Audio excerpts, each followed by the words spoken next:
नमस्कार मित्रों, देश विदेश में आप लोगों का स्वागत है। यहाँ पर करते हैं हम लोग देश में हो रही राजनीति पर चर्चा। और आज हमारा विषय है दिल्ली में पार्टियों ने किए लोक लुभावन वादे, कैसे वह पार्टियां इन वादों को करेंगी पूरा। क्योंकि देश में लगातार रेवड़ी कल्चर बढ़ता जा रहा है और इस वजह से खजानों पे पड़ रहा है बोझ। आज इस वीडियो में इसी विषय पर समझेंगे। पहले जानेंगे कि दिल्ली की वर्तमान स्थिति क्या है, पार्टियों के जो वादे हैं वह क्या है। उसके बाद समझेंगे देश के अन्य राज्यों के हालात क्या हैं। फिर जानेंगे देश में रेवड़ी कल्चर से सरकारें क्यों बन रही हैं।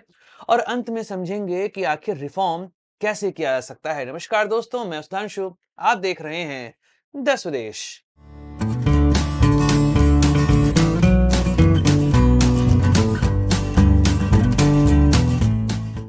दोस्तों, अगर हम भारत की बात करें तो पिछले कुछ सालों में देश में फ्री के वादों की वजह से सरकारें बनती आपने देखी होंगी।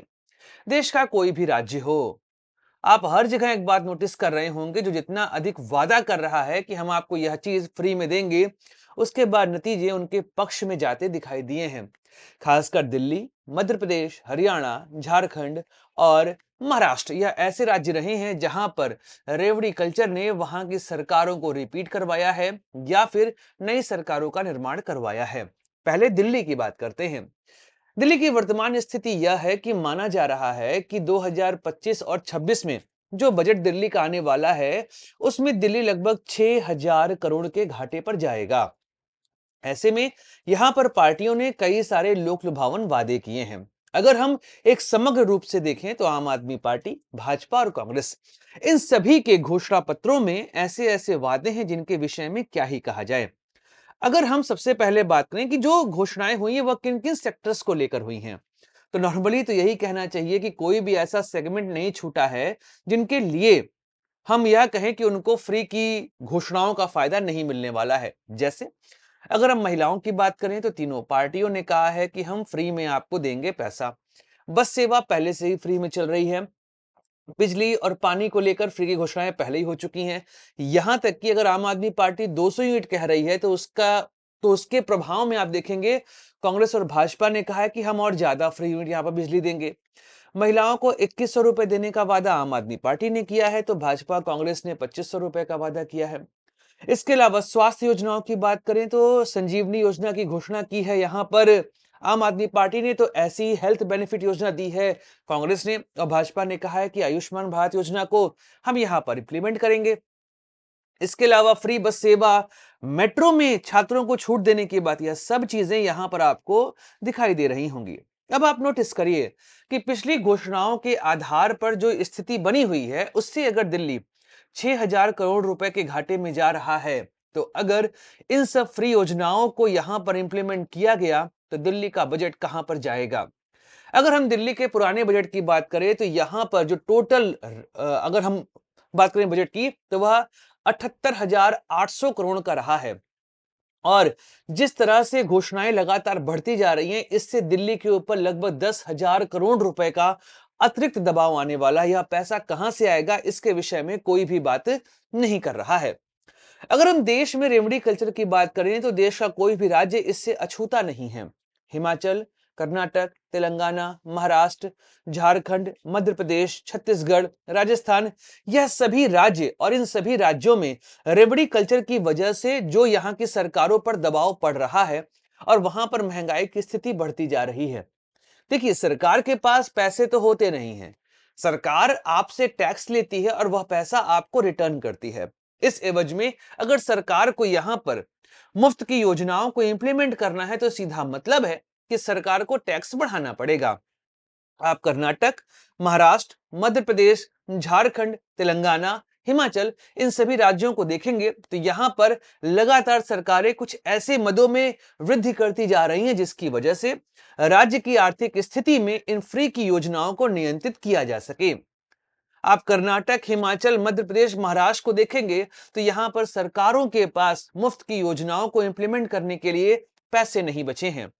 अगर हम भारत की बात करें तो भारत में लगभग 1.5 लाख करोड़ रुपए का कर्ज था, जो कि फ्रीबीज बांटने की वजह से यह कर्जा लगभग 250 लाख करोड़ का पहुंच चुका है। अगर हम सिर्फ दिल्ली की बात करें तो इसके ऊपर 55,000 करोड़ रुपए का कर्ज था, जो बढ़कर 1 लाख करोड़ होने का अनुमान बताया जा रहा है।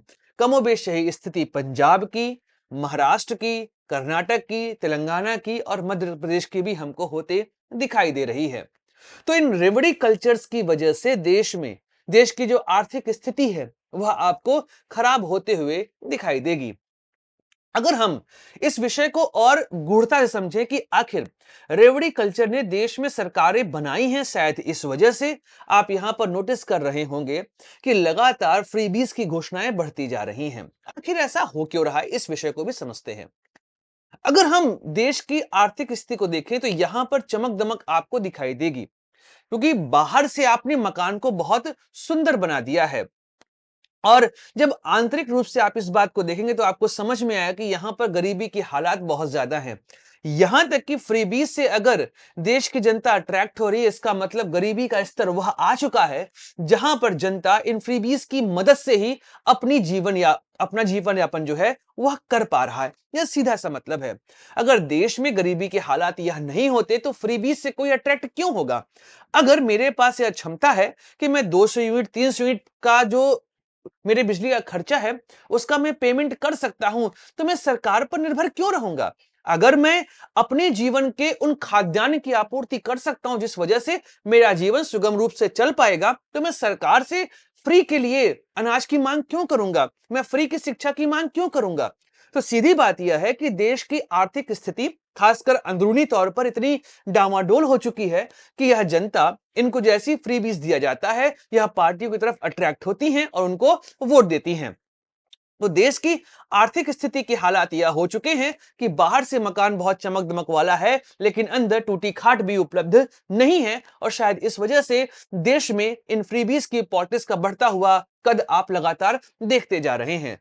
हर सरकार यह प्रयास करती है कि वो अपने आप को रिटेन करे, इसलिए पिछली बार दिए गए फ्रीबीज को और अधिक बढ़ा देती है। वहीं पर जो सत्ता में नहीं है वह पार्टियां ऐसे वादे करती हैं जिससे यह लगता है कि वह देश की जनता को फ्री ऑफ कॉस्ट पैसा बांटने लगेंगे। मुझे तो लगता है एक दौर ऐसा आएगा कि हर घर में सरकार प्रिंटिंग मशीन बांटेगी कि अपना नोट छापो और उस नोट से अपना जीवन यापन करो, क्योंकि इसके अलावा कोई और स्थिति यहां पर बनती हमको दिखाई नहीं दे रही है। अगर हम रिफॉर्म की बात करें तो यहां पर रिफॉर्म क्या हो सकता है। सुप्रीम कोर्ट में कई सारी पीआईएल दायर हैं।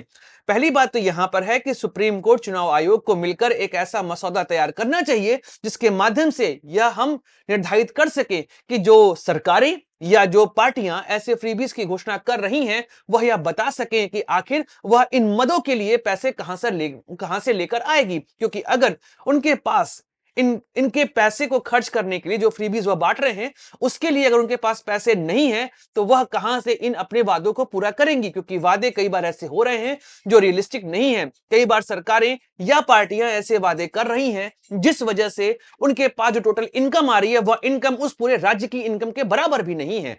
तो फिर यहां पर एक मसौदा तैयार होना चाहिए जहां पर पार्टियों को या जो सरकार फ्रीबीज देना चाह रही है वह यह बताए कि उनके पास पैसा कहां से आने वाला है, पूरा हिसाब किताब यहां पर दिया जाए। उसके बाद ही पार्टियों और सरकारों को फ्रीबीज घोषित करने की परमिशन मिलनी चाहिए। मैनिफेस्टो में कुछ भी छाप देना यह देश की आर्थिक स्थिति के लिए अच्छा नहीं है और इससे देश की स्थिति लगातार खराब होती जाएगी।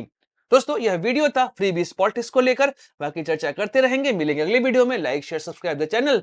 अपने दोस्तों को दीजिए इजाजत। जय हिंद, वंदे मातरम, भारत माता की जय।